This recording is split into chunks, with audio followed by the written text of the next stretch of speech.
the entertainment highlight of the week. Red Ray Gun Limited presents The Benji and Nick Show.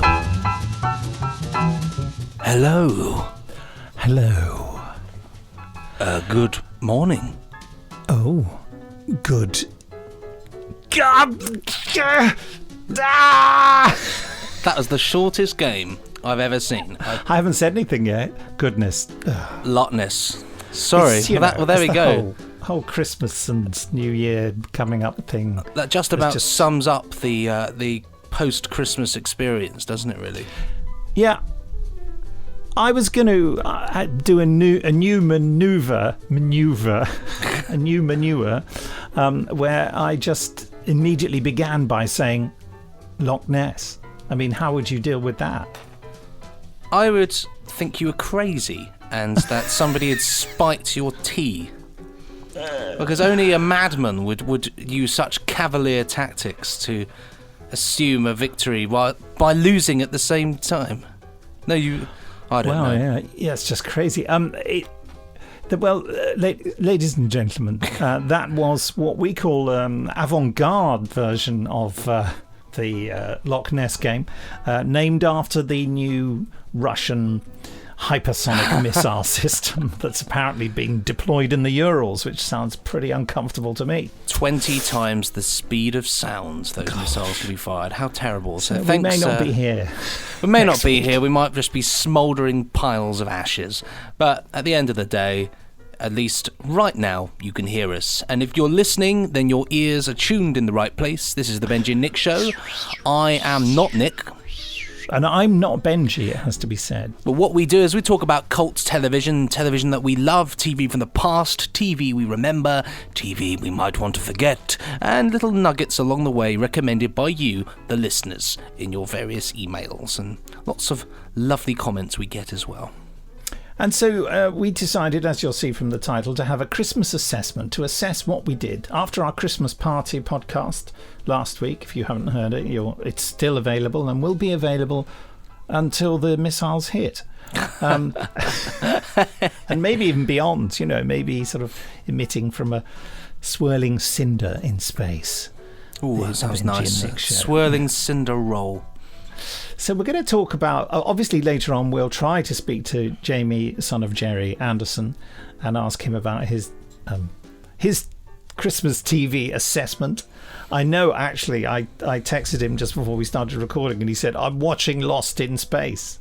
That's a good excuse. The second series of the reinvention of Lost in Space has been on.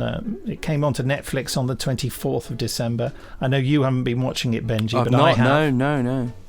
Been watching it with my son because he's sort of just a bit younger than Will Robinson, the child's character in Lost in Space, with whom I greatly identified when I was a kid watching the original, and it has to be said, quite dreadful series of Lost in Space back in the 60s. I mean, I loved it, but it is, as I've said a number of times on this podcast, unwatchable. So that's formed part of my Christmas TV experience. Would you like to take us through some of your Christmas TV experiences, Benji? Yes, certainly. I've had a lovely Christmas, and I've certainly got plenty to talk about. I've been watching... Well, I'll just leave then. Well, yeah, see you later. I'd say my Christmas highlight, apart from Wurzel Gummidge, which I'm sure we will both touch upon later, yes. I've been really enjoying The Witcher. And I know that you're not a particular fan of this, but I have absolutely been loving The Witcher. It is. I'm a big fan of the books. I've got one of the books here. Yes, let's have a look. The Last Wish. I can't hold it up. There. Yeah, quite thin, isn't it? Yeah. It's the other ones are bigger. This is like the kind of, it sets things up but with a couple of short little tales. And I love the games. I love The Witcher as well. But it's so lovely because the world of this game is exactly the kind of world that I like, that kind of fantasy sort of elements and things like that. Lots of bustling inns, castles and things like that. But I just think it's really good. I was very worried that all of the characters would be tackled and ruined, because there's these things, whenever anything comes from a book, you do get those worries. But I have to say, the way they've handled the characters, I think they've done a fantastic job. So it's very faithful to the original. Then. Faithful to an extent. I mean, there are some people out there, dare I say them, bigoted, that are annoyed as to why one of the characters, Yennefer, they've cast somebody who isn't a white Caucasian female in the role, but I don't understand why that really matters, because she does a fantastic performance. And really, you know, I personally, it's very faithful and it's lovely. Who's the Henry? What's his name? I can never remember his surname. The Superman guy who also was in the Man from U.N.C.L.E. movie. Yeah, what's his name? Henry Cavill. He looks amazing. Henry Cavill. He's brilliant in it. He's a fan of The Witcher himself anyway, fan of the games and the world and that. He took a lot of time to research the character, and what he delivers is pretty spot on with the character. So I've just had a lovely time. It's just been really nice to lose myself in something like that. How long is the series and how much of it have you watched? So the series I think is 6 episodes, and I've watched 5 episodes, so I'm really close to the end. You're saving yourself for the finale. I watched 15 minutes and really couldn't bear it any longer. Well, interestingly enough, I would say, well, I thought when I was going to bring this up, I thought it's probably not your cup of tea. But I would also say that first episode really isn't very good. Somebody on Twitter sort of summed this up in saying that they have to set up an awful lot of lore in the world, an awful lot is going on. Yes, because narratively. You've got continents, and you have to explain who the characters are, what they do. And the other problem is that they, in order to set this up, they use a form of what's the word, where they non-linear time. You know, the way when you compress it in different ways, and so it's kind of jarring.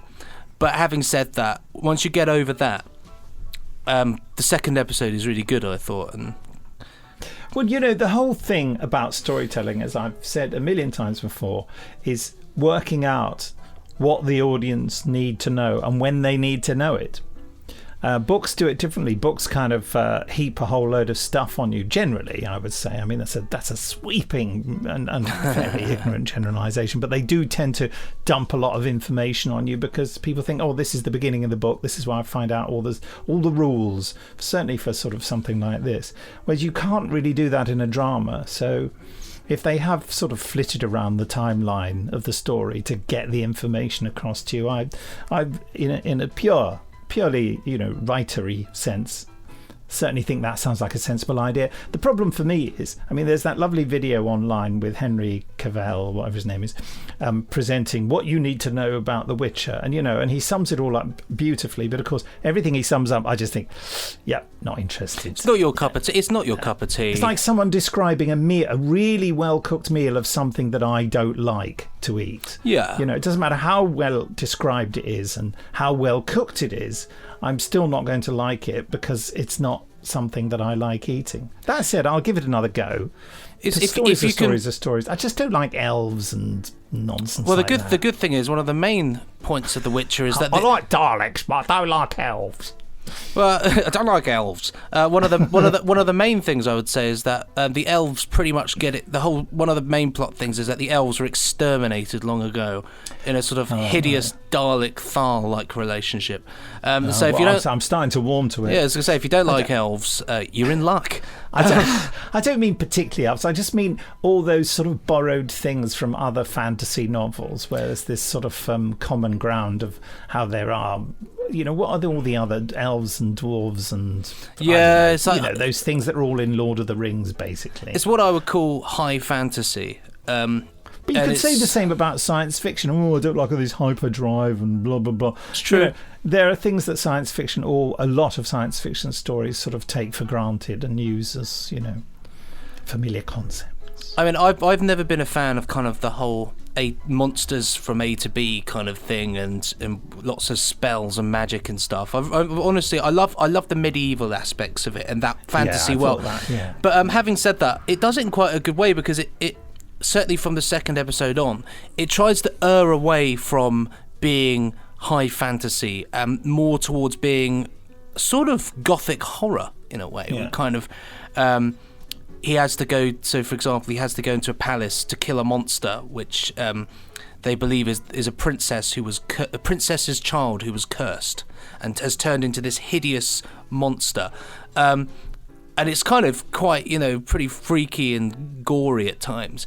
But it pulls it off in a way where it doesn't feel silly, and it doesn't feel. I mean, I'm not a big fan of Lord of the Rings. I think that's at times utterly ridiculous. The films, that is. But this kind of it resonated with me. I enjoyed it. I thoroughly enjoyed it. Well, good for you, I say. Thank you. Yeah, the other thing is I got the fantastic Public Eye box set from Network. Oh, wow. With the book. I didn't even know it. Yeah. With a book, which is really handy to read about everything that goes on, especially the Brighton series, where it's nice to learn about locations and stuff. Yes, I've got that book. That makes me want to run off and read it. Especially with you talking about The Witcher. It is very good. I mean, obviously we've waxed lyrical about Public Eye many times, but I'm so thrilled to now that I'm able to click the delete button on my Sky box because I've got them all, and it's clogged up like a good 65%. It's just Public Eye episodes. Yeah. But because there's just loads of it, but I don't want to rush through it, and so I've got one more episode of the Blackpool series, the Brighton series, and then I can move on, which is nice. Brilliant. If anyone has not heard this before, the Public Eye is what's the actor's name? I was about to say Albert something. It's not, is it? Alfred Marks, isn't it? No, it's not. It's No. How have we forgotten this? It's like the most logical thing. Alfred Burke. Alfred Burke. Sorry, Alfred Burke, playing a private detective down on his luck. Very compelling character piece. Brilliant. It's one of those programs where when it's on, if it's on around the house, people will sit in the same room when it's on and become invested without realising. It's one of those just very clever shows like that. Well, if they're people like us, that is. Well, quite light-minded, fantastically handsome, gorgeous fellas with great intellectual abilities, yeah. My wife and my son, for example, do not fall into the category of people who like Public Eye.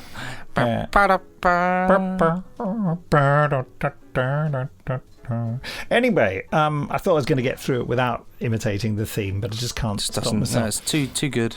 Are we ignoring the gorgeous elephant in the room, which is Doctor Who on BritBox? Oh, fantastic. BritBox UK. For those of you listening overseas, you've heard of BritBox before, but we've only just got it here. And it's an amalgamation of ITV and BBC classic programmes. And some Channel 4 as well, I believe. And some Channel 4. I believe. I don't quote me on that, but I think it may not be true, but I just want to believe it. I want to believe. No, how great is that, though? I was honestly, BritBox has been slowly but surely uploading more content since its launch. Doctor Who launched, and it looks gorgeous, and it is on Boxing Day. It looks gorgeous, and it is gorgeous. The first thing I did on Boxing Day after waking was immediately go to BritBox, and I thought, what am I going to watch? Do you know what I watched? I put online what I watched. I read it online. Really yeah, odd choice. Was it Carnival of Monsters or no? It was Invasion of Dinosaurs. Yes, it was. I mean, what an odd choice. That's the best one where he has his hands, doesn't he? And he does something like that. He does some weird trick with his hands, and then hikes somebody in the back. It's something silly like that. That's very funny. Oh, I think it's it's sort of, yeah. I mean, I can't remember. They knock over a guard. Yeah, but he does it in a funny way.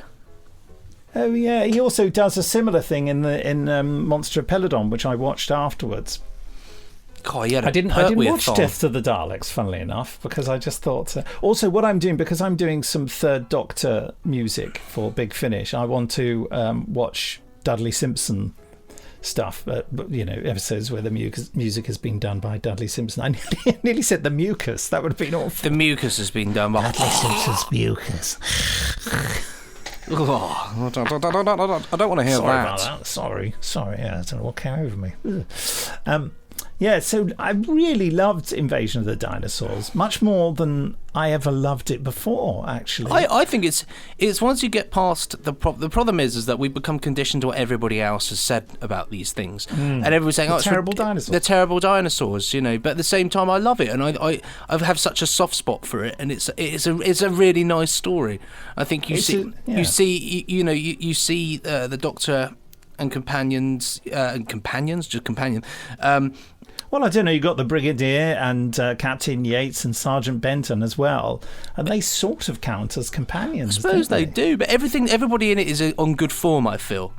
Definitely. It's a fun, you can tell they're having fun with doing something, dare I say, a little bit different. Feels different, with all the dinosaurs and the location also, stuff. Malcolm Clarke's ideas, which very much chimed with Barry Letts, is all about sort of ecological stuff and anti-pollution, which was very, very radical in those days. It's kind of, you watch a drama with those ideas in it now and you just think, yeah, well, obviously we're polluting our environment, yeah, it's a terrible thing, yeah, we all know this. People weren't so aware of it back in the 70s. I mean, they were aware of it, clearly, because this came about. So it's fascinating. It's also fascinating how the stories you've all heard about how 6-part Doctor Who stories sort of degenerate into people running away, getting captured, and all that kind of thing. Coming back again. Yeah, there's a lot of coming back again in Invasion of the Dinosaurs. There's a lot of finding stuff, then it's not there when they go back, and then so they have to find another way or talk to someone else about it who doesn't believe them, and so then you just think, yeah, you could have knocked all that on the head and got this done in 2-3 episodes actually. But also there's a beautiful serial quality about it, but they are struggling for content, and I'm not sure if it's true of Invasion of the Dinosaurs, but it's certainly true of Monster of Peladon, that the episodes get ridiculously short. They're down to like 22 minutes, Of course, they seem to be 23 minutes, but that's because they put in massive recaps. You think, I remember at the time watching it as a kid, and when the episodes began, those later episodes in a 6-part series, and suddenly they'd start from a certain point, you think, they've gone back that far? That's like 3 scenes back. You have to sit through it. In order to make up the time. I don't like Monster of Peladon. That's not my favourite. I'm much more of a Curse of Peladon kind of guy. Yeah, but that said, going back to it again, there's really loads of brilliant things about it. I mean, there's an awful lot of rot in it as well, and not least the sort of running around that starts up in the last 3 episodes, running around, coming back, falling over, switching it off, switching it on again, getting away with it, not getting away with it. It's all those sort of, Jamie Anderson said, should I be standing by? Yeah. I'll say, yes, please. YP. Nearly with you. But yeah, loads and loads of fun. And I just for a bit of contrast, I went and watched Spearhead from Space. Lovely story. I do need to go through and see if they used the Blu-ray version of that lovely HD, or have they gone for the DVD version. I don't know, actually, but it still looks good. And I just was thinking at the time, although I was too young to notice, that a lot of viewers must have noticed a huge switch in quality from Spearhead from Space to Doctor Who and the Silurians, because, it's suddenly, as we know, for production necessity reasons, because there was a strike, they shot it all on location. So they shot it all on film cameras, and it's cut together on film, and it just has that sort of Catweasel, Wurzel, Gummidge quality about it, doesn't it? I would say it's the ITV episode of Doctor Who. Yes. It feels like an IT. It feels like, in fact, it feels almost. It feels almost ITC. Yeah, exactly. Yeah. It's sort of got that film quality, hasn't it? And then suddenly you get to the Silurians, and it's very much people slightly fluffing their lines and different world, and, getting away with it, kind of thing. I watched Genesis of the Daleks. That was the one. I thought I'd go for a safe classic. But it's funny you mentioned about going back and forth and getting captured and things like that, because that's that story in a nutshell, isn't it? Yeah, they go back and forth underneath the wasteland and get attacked by giant clams. And it's how they get. I can't believe how quickly they get to the Thal Dome. That's what I don't get. All this messing around the Carled Dome and getting captured and all this business, and then it's literally they go through that cave and then all of a sudden they're just there. They're just it's just fine. They're just like, oh, here we are. Yeah, they didn't have a big enough set for the cave, did they? I mean, Did you really want half an hour of them just walking along in a cave? Yes, I wanted half an hour. I want lots of another small giant talk. clam. But surely the cave doesn't. Surely the cave doesn't go straight to the Thal dome. You know, this is the thing. How much passage of time is there off screen? Well, quite, and yeah, I mean, I don't know. I've not read the book. Is there a book? I assume there's a book, and yeah, we'll have to find out. Yeah, but it's a TV series, mate. Oh, I know that, but maybe it was covered later on. You know, but it's a great story. I absolutely love it, and every single time I'm just in awe of Michael Wisher's Davros. Absolutely in awe. Oh yes, just a superb performance, really. I count myself so lucky that I met him and spent a lot of time in his company. Heard a lot of his anecdotes.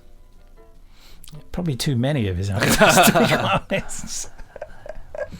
But no, I can only imagine really him sitting in that chair actor. with his hand like that, held up. The hold in my hand, the capsule. You will tell me! Wah, wah, wah, wah. Oh. Yes, Ian Marter and Elizabeth Sladen going, don't tell him, doctor. Oh, that noise. When you said Genesis of the Daleks, that is the noise I heard in my head. Then you get that doo-doo-doo-doo-doo. And that's the one when they go through the when the machine, you know, detects the time ring and it goes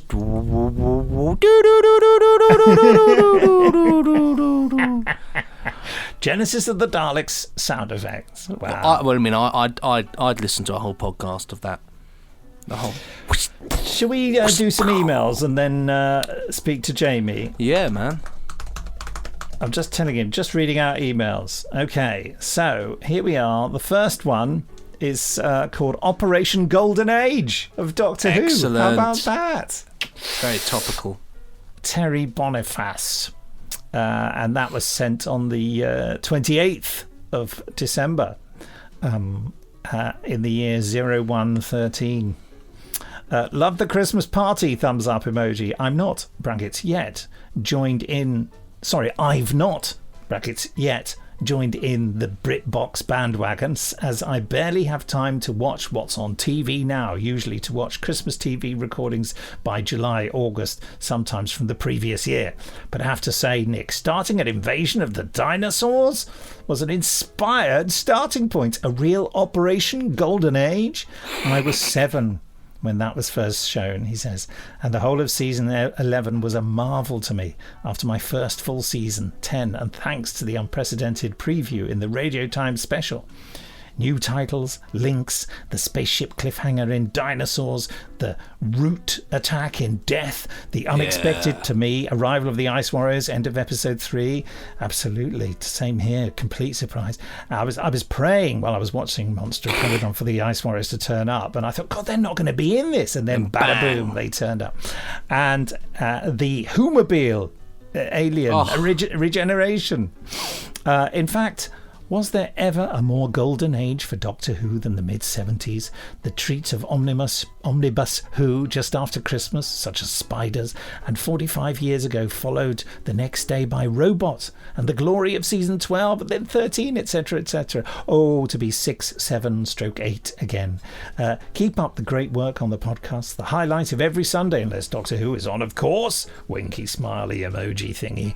And a happy new year. Cheers, Terry. Sent from my iPad. You sent it from my iPad? How dare you? Crumbs. Well, I can say, Terry, you speak nothing but the truth. Everything you said there is just absolutely spot on. That's right. We are bathing in a warm bath of nostalgia. Oh, marvellous. We've got another podcast here, another message from Jenny. Podcast. Is this Jenny's shirt? Yeah, it is. And the title is subject is podcast Christmas telly. It was sent at 1954. Pretty decent year. I'm not a big fan of the 50s. On the 22nd of the 12th, 2019. Hi Nick and Benji. I used to love sitcom Christmas specials, and The Good Life was one of my favourites. Margot, reading from the card, the ooh-ah bird is so called because it lays square eggs. I don't understand that. It says that. Do you have any favourite sitcom episodes? That's when Margot, you see, misunderstands the joke, you see. She says, I don't understand that. I've not seen it, so I would never know. Yeah, but don't you get it? The ooh-ah bird is so I know, called yeah, because I it know. lays square, because it goes, ooh-ah!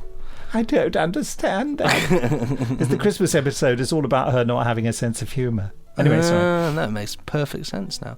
Wishing you and your family a great Christmas from Jenny. Do we have any favourite sitcom episodes? I assume sitcom episodes as in Christmas special sitcom episodes. Gosh, I can't think of any. I mean, I did used to love The Good Life when I was younger. I'm always fascinated by the reputations that comedy shows get. Like The Good Life, massively huge reputation, very popular, and yet you watch the first episode and the audience hardly laughs at all because the audience haven't got it yet. They don't realise that Margot is funny. They don't, and that's quite... The later episodes, she only has to walk through the door and they're all peeing themselves, but... It's funny, I because people like get used to the Vicar of idea, Dibley. don't they? They get used to ideas of things, and then it can be completely unfunny, and it would still be funny. Yeah. I used to love Fawlty Towers. There's no fake Christmas special of Fawlty Towers. No. But I don't like any of those things anymore. When I go back to them, I don't really laugh at them. Isn't that awful? I would say that Fawlty Towers is one of the few things that I can just continue to watch and laugh at, no matter what it is. I sort of respect it, but it doesn't make me laugh anymore. Isn't that awful? That's very sad. I mean, Christmas specials for me that make me laugh, thinking about it, like things that actually do make me laugh out loud, I would say is probably I love Knowing Me, Knowing You'll, the Alan Partridge one. Pardon. And I love excruciating it. I love the Men Behaving Badly Christmas special. I love Men Behaving Badly anyway. I think it's a very funny series, and that Christmas special is a bit of a Christmas a ritual for me. Really. Yeah, I always enjoy. I just always enjoy it. And that, I suppose for Christmas specials, really, it's those two that really do it for me. My favourite sitcom of all time will always be Fawlty Towers. I love Fawlty Towers and I love The Young Ones. Are my two ultimate favourites, but Fawlty Towers for me is the best comedy. And actually, I suspect I said this last week, but I've watched so much Peep Show now. I will probably put that high on my list of my favourite comedies. Yes, I don't. Yeah, maybe I've just become very humorless in my old age. I don't go to watch comedies anymore. But you can watch as well. You can watch comedy, and you don't have to laugh out loud to still enjoy it. I mean, I did go and see Count Arthur Strong, I think, as I mentioned, at my local theatre, which is literally about 30 paces down the road. And there were a couple of moments where I thought I was going to die laughing. So, yeah. So, it's okay, folks. I still do have a sense of humour. That's Should we read the next one? Yes. Note from Tom Hodden to your Facebook page, Benji and Nick Cult Show thing. I'm reading it out badly. Anyway, it was sent on the 22nd of December in the year 0635. Gents, I'm just letting you know that your schedules have been updated to include the following projects for the new year. Benji will, of course, be visiting schools and making videos as the new face of the Don't Stick Your Head in That health and safety campaign. The team are excited to work with him and assure me that the demonstration that went wrong when Nicholas Parsons unexpectedly retired from the role is very unlikely to happen a fourth time. Nick will be releasing his new scent, by which I mean an aftershave and not an eggy guff. Mondas for Men, a smell so powerful resistance will be futile. Your cookery show is a go, but the producers have reviewed the test footage and suggest that once the lamb is slowly braising in red wine, we either cut to one you made earlier or take a filming break rather than showing all 9 hours of you breaking open the beers and arguing about Thundercats. They held fast at this point, even after I reminded them it was only meant to be 4 hours, but you carried away. Finally, I have heard back from the producers of Celebrity Bullseye, and they would be delighted to accommodate you. Apparently the celebrity shows are for charity, so your question is a bit moot, but they do cater for such disagreements. If you both have any room to take the caravans home, and it does become an argument, a chap called Big Al is available with an angle grinder, so you can each take your half home. I hope that clears everything up. Yours, certainly does. Tee Hodden. Tee-hee from Hodden. Thank you, Such a Thomas. gent. Thank you for that great old gag. Always a pleasure. Let's phone Jamie Anderson.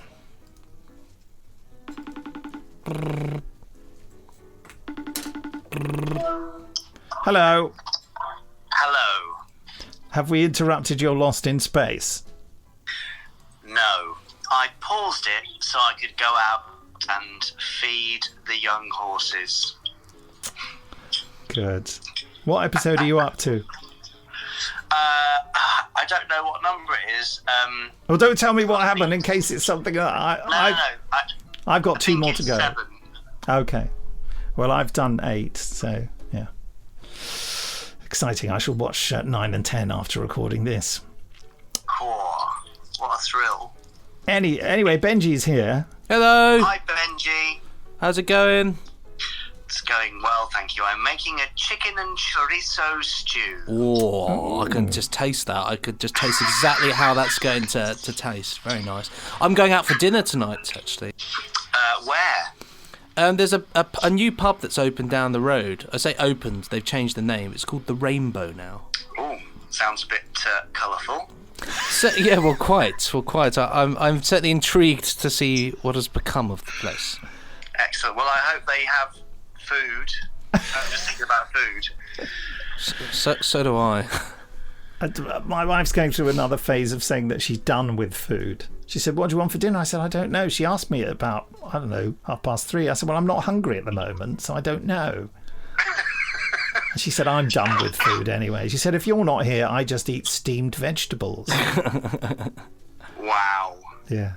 I said, I like steamed vegetables. I kind of like something else with them, though. Mm. So I don't know. It might be chips. Chips and steamed vegetables. I could do that, yeah. Yeah, be alright.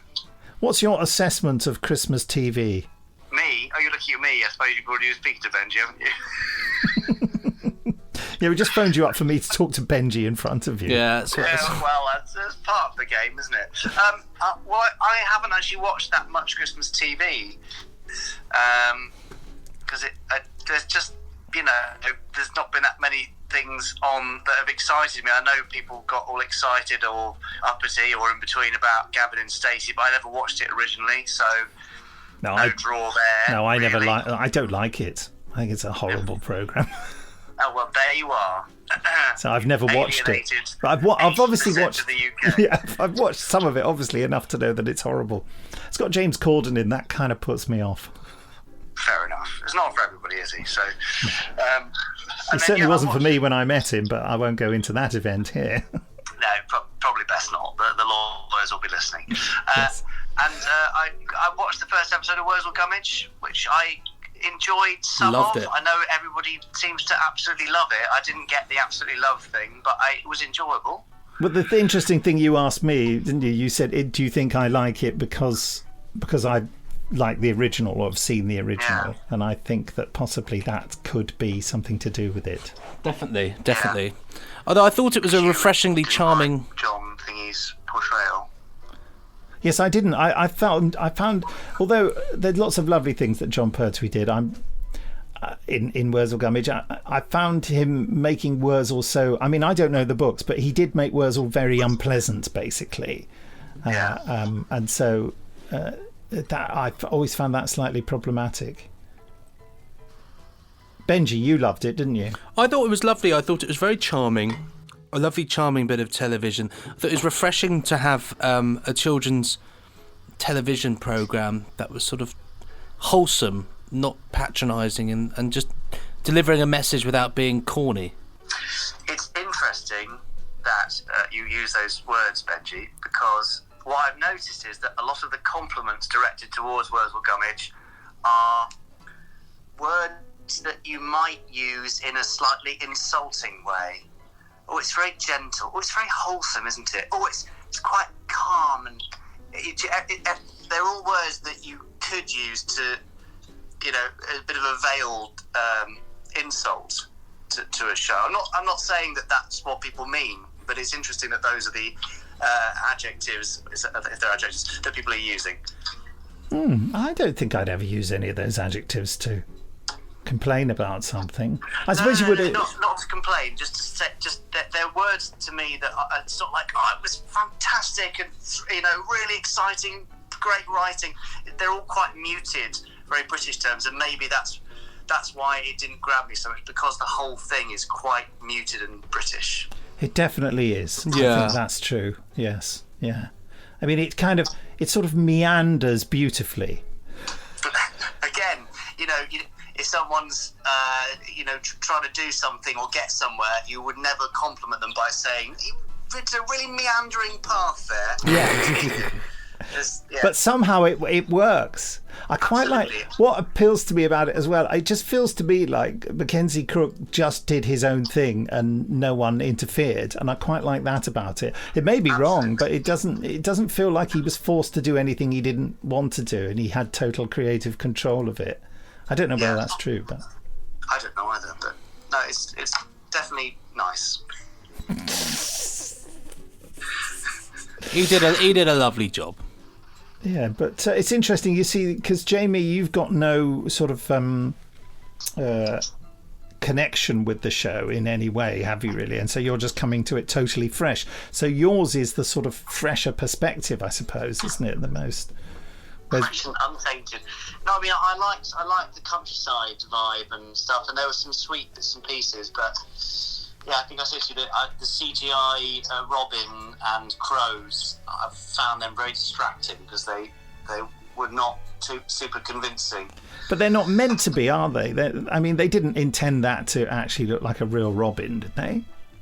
Well, I don't know. Why ever not? Well, because it clearly doesn't look like one. It's. I don't think that's a failure. I think that must have been a choice. I don't think that they just didn't have the money. Or maybe I'm wrong. Maybe, I thought the crows looked all right. The robin was a bit naff, but the crows were fine. Mackenzie in such great prosthetics and stuff like that. If it's about stylistic choice, and just slap some mud and hay on his face. Interesting, isn't it? Right. Can we do a Where's Montgomery episode? Well, yeah, I mean, I'd like to know, because I've not read the books, and nor am I likely to. I'd like to know. People are saying it is more faithful to the books, but there's a lot of pure Mackenzie Crook in there, isn't there? Like when the kids say things, he goes, rude. And there's a lovely bit in the second episode where they say, the kids say, I can't wait to show Wurzel these binoculars. He'll blow his mind, and they present them to him as a sort of a magic viewing tube. He says, binoculars. I'm a scarecrow, not a caveman. Nice. It's a lovely moment, I think. Yeah. His performance to me is that is the real winning thing in it. I think without the power of his rather brilliant performance, it might completely fail. Yeah. They also, just to be really cruel to it, you haven't seen the second episode, they had real problems with the weather. Did you notice that, Benji? I haven't watched the second one yet. I wasn't in last night. I've watched the first one, but I wasn't around to watch it. So I'm looking forward to. The second episode contains a whole sequence, because it all looks so beautiful and summery, and they clearly hit bad weather. And that thing where they carry on filming and hope that the punters won't notice the rain. To start, the first thing is, in the middle of a scene, you start getting frosty breath coming out of people's mouths, and they keep trying to cut away very quickly before the frosty breath is too established, and then you start noticing that the characters are getting wet and that there's rain in the background, and it only happens for about the last third of an important scene, and then when they cut to a different location, it's all summery again, and you think, they're on quite a strict budget here that they couldn't go back and reshoot that. Yeah. So maybe you're right about the CG. Maybe they just didn't have the money to do it properly. All the time, of course. Definitely some feelings of budgetary constraints, but not that negatively affect it, I don't think. Benji, what were you going to say then? Sorry. I said maybe they just didn't have the time. That's the thing. You have to sometimes compromise, don't you? Well, time is money. Time is money, especially if you want to hit Christmas. Yeah. Well, that's it. That is the problem. I always remember what David Tennant said to me being on the set of the Harry Potter movies. He said that the sense of slowness, he said, you can just tell there's so much money because no one's rushing. He said he went away and shot, goodness knows, a whole TV series, came back and found them on the same scene on the set of Harry Potter. They'd still been doing the same scene all that time. Benji, do you have a question for Jamie before we let him go away? Yeah, sure. Hold on. Let me just load up the generator. Would you rather have a grapefruit-sized head or the head the size of a watermelon? I assume it means a large watermelon. A large. Do you mean grapefruit-shaped head or grapefruit-sized? It says his sized. Well, the grapefruit-sized head is about the size of a human head, isn't it? I don't know what grapefruits you get down in Bridport, mate, but no. I think they're really little, aren't they? How are they? So basically the question is, do you want a small head or a large head? Is this aesthetic only, or does it impact on my cognitive abilities? I would say no, because then we'd always choose the bigger head, because we'd rather be clever than silly.